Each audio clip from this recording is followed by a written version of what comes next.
This is what you need to know now.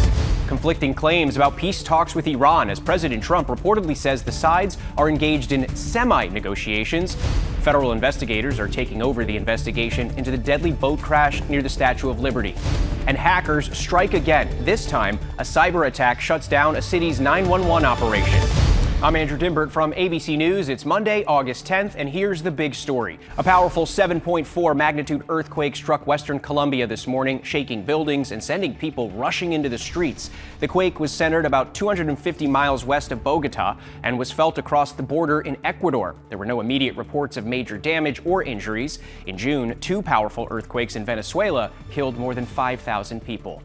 The conflicting accounts about the push for a deal with Iran. President Trump now telling Axios the U.S. is in semi-negotiations and is, quote, low-keying the talks. Iran acknowledges exchanging messages but says no negotiations are underway. Mary Bruce has more. Well, Andrew, it was just days ago that President Trump insisted that a deal to reopen the Strait of Hormuz was imminent, but now an emboldened Iran says they will not reopen the critical waterway unless the U.S. agrees to, quote, correct its behavior. And they're outlining sweeping demands, including calling for the U.S. to lift its naval blockade and sanctions, withdraw U.S. troops from around Iran, reimburse them for the cost of the war, and release frozen Iranian assets, conditions that are all seen as non-starters. We are now 5.5 months into this war, and the fate of the Hormuz Strait is still very much an open question. Iran likely well aware of the power of their stranglehold over the strait as energy prices remain high. They are also likely aware of those reports that this war is taking a real toll on U.S. munitions and are willing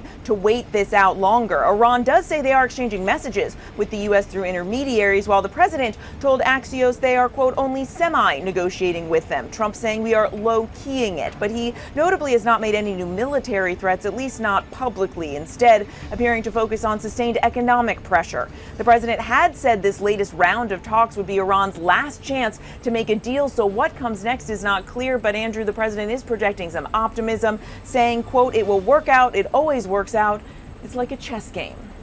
Russian officials say a child and at least 12 other people are dead after a Ukrainian drone attack deep inside Russia. It's one of the deadliest single strikes on Russian territory since the war began. Ukraine says the attack targeted an oil refinery and was aimed at reducing Russia's military potential. Back in the U.S., out-of-control wildfires in Utah and Oregon have now claimed at least 3 lives. All of them were people working to contain the flames. Nearly 100 large fires are burning nationwide, fed by extreme heat and dry conditions. The water crisis gripping Puerto Rico is deepening because of severe drought. Hundreds of thousands of people are facing water restrictions with rotating shutoffs. July was the driest month ever recorded in San Juan in more than 120 years of records, with just 9% of the usual rainfall. Victor Oquendo is in Puerto Rico. These trucks with large tanks of water have become vital lifelines. You see more of them down the street. They are supplying water to this entire area, including those condos that you see there in the distance, as the U.S. territory grapples with an extreme drought and failing infrastructure.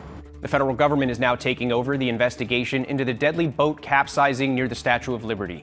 46-year-old Manuel Hernandez, the boat's operator, has been transferred to federal custody after being treated at a hospital. Federal charges could come as early as today. He's already facing 13 counts of reckless endangerment from the state.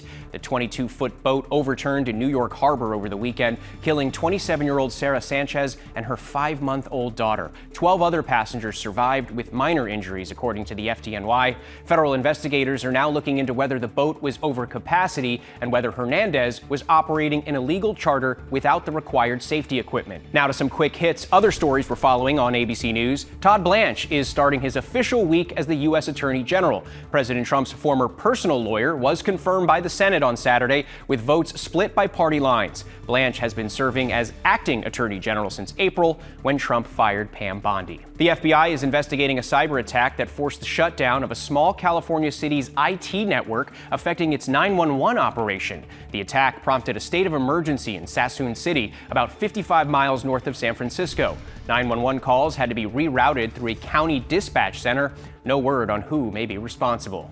And a warm reception for the California lifeguard behind a heroic rescue. 16-year-old Ryder Williams was invited to the set of Baywatch for the TV revival's first season. Ryder got to hang out with the stars who play lifeguards on TV 2 weeks after he saved a child from drowning in Santa Cruz. The cast and crew presented him with an official Baywatch jacket. They said they were honored to have a real-life hero join them. And finally, before you go, a man who received a postcard 26 years late. It was from his parents, who only recently passed away. Bob Shepard of Long Beach, California, says his parents loved to travel and sent him a postcard from Europe, which got lost in the mail until now. I started looking at it and go, oh my gosh, this is a treasure. This was, to me, almost a postcard from heaven. Thankfully, he still lives at the same address.